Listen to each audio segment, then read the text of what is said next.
इसी गांव में एक सुशिक्षित ब्राह्मण रहता था, लेकिन कुसंस्कारों के कारण वो चोरी करने लगा था। एक बार उस गांव में 4 सेठ व्यापार करने के लिए आए। चोर ब्राह्मण अपने शास्त्र ज्ञान के प्रभाव से उन सेठों पर विश्वास प्राप्त करके उनके साथ रहने लगा। सेठों ने व्यापार से बहुत से बहुमूल्य हीरे खरीदे और उन्हें अपनी अपनी जंघाओं में बनाए छेद में छिपाकर चल दिए। ब्राह्मण भी उनके धन को ऐंठने के लिए उनके साथ चल दिया। चलते चलते जब एक वो आदिवासी बस्ती में पहुंचे तो वहाँ पेड़ पे बैठे कौवे जोर जोर से चिल्लाने लगे, आदिवासियों आओ जल्दी आओ, कई लाख गठरी में बांधे सेठ चले आ रहे हैं। कौवों की आवाज़ सुनकर आदिवासी दौड़ते हुए कबीलों से बाहर आए और उन पांचों को घेर लिया। आदिवासियों ने पांचों की तलाशी ली, लेकिन उन्हें कुछ नहीं मिला। तो आदिवासी बोलते हैं कि हमारे कौवे कभी झूठ नहीं बोलते, धन तो तुम्हारे पास जरूर है, चुपचाप हमारे हवाले कर दो वरना तुम्हें चीर फाड़ कर धन की तलाशी लेंगे। आदिवासियों की बात सुनकर चोर ब्राह्मण ने सोचा, ना इन चारों सेठों को प्राण बचाने के लिए मैं अपने प्राण त्याग दूं। चोर ब्राह्मण को एक उपाय सूझा।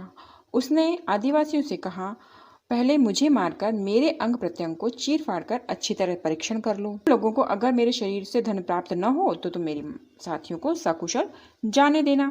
आदिवासियों का मुखिया ब्राह्मण को इस बात का वचन दे देता है और चोर ब्राह्मण का तत्काल वध कर देता है। उसके अंग प्रत्यंग को अच्छी तरह चीर फाड़ कर देखा, लेकिन उसे धन नहीं मिला।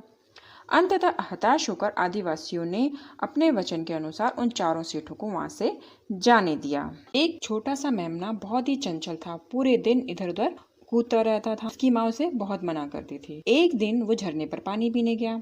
वो पानी पी ही रहा था कि इतनी देर में एक भेड़िया वहाँ पानी पीने आ गया। भेड़िए ने जब मेमने को देखा तो उसे मन में लालच आ गया। भेड़िए ने सोचा, इस मेमने का मांस तो अवश्य ही मुलायम और स्वादिष्ट होगा, इसका शिकार करना चाहिए, लेकिन मैं इसको मार नहीं सकता क्योंकि जंगल का नया नियम है कि कोई भी बिना कारण किसी को मार नहीं सकता। तब भेड़िए ने उसे मारने के लिए एक युक्ति बनाई। वो मेमने के पास गया और गुर्राकर बोला, ए मेमने, तू मेरे पानी को गंदा कर रहा है। मेमने ने कहा, क्या आप कैसे कह सकते हैं, पानी तो आपकी तरफ से बहकर आ रहा है, अतः पानी तो आप गंदा कर रहे हैं। भेड़िया गुस्से में बोला, तू मुंह चोरी करता है, ठहर मैं तुझे अभी बताता हूँ। भेड़िया मामा, आप तो नाहक ही नाराज हो रहे हैं, निर्भीकता से मेमने ने कहा।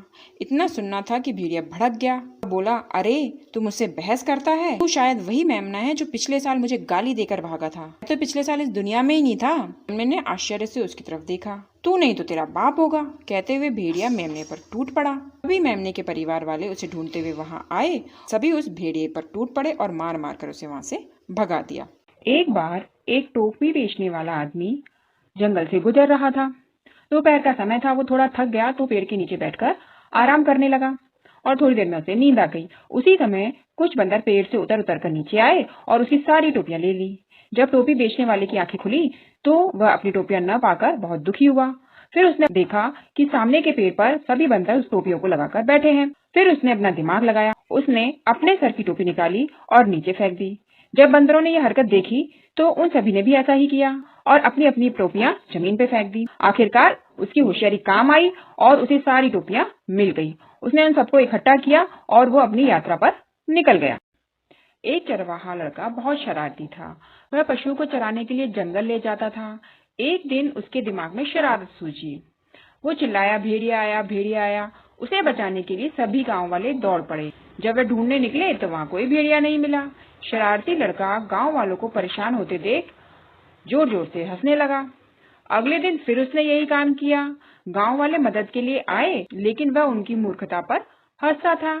एक दिन हकीकत में भेड़िया आया। अब लड़के ने मदद के लिए जोर से चिल्लाया, जोर से शोर मचाया, चीखा, लेकिन अफसोस कोई भी गांव वाला उसे बचाने नहीं आया। अंततः भेड़िया उस लड़के को मारकर खा गया। गांव में बहुत से मुर्गे रहते थे। उनमें से एक मुर्गा सफेद रंग का था, जिसे अपनी सुंदरता पर घमंड था। बच्चे उस मुर्गे को बहुत परेशान करते थे क्योंकि उन्होंने कभी ऐसा मुर्गा नहीं देखा था। एक दिन मुर्गे को बहुत तेज गुस्सा आई। उसने सोचा, कल से मैं बांग नहीं दूंगा तो ये सारे के सारे सोते रह जाएंगे, तब इन्हें मेरा महत्व समझ में आएगा। अगले दिन उसने ऐसे ही किया। वो कुछ नहीं बोला, लेकिन सब उठे और अपने अपने काम में लग गए। तब मुर्गे को समझ में आया, किसी के होने से या न होने से कोई काम नहीं रुकता, इसलिए घमंड नहीं करना चाहिए। एक बार एक राजा हाथी पर बैठकर जंगल की सैर के लिए आया। वहां उसे एक शेर ने देखा और सोचा, मैं भी तो जंगल का राजा हूँ, मुझे भी हाथी की सवारी करनी चाहिए। और उसने तुरंत अपने मंत्री को आदेश दिया कि हाथी पर आसन लगाया जाए।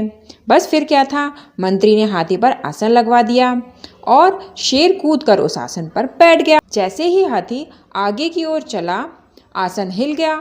आसन हिलते ही शेर धड़ाम से नीचे गिर गया। नीचे गिरने पर शेर की टांग टूट गई और उसके मुंह से निकला, जिसका काम उसी को साजे और करे तो डंडा बाजे।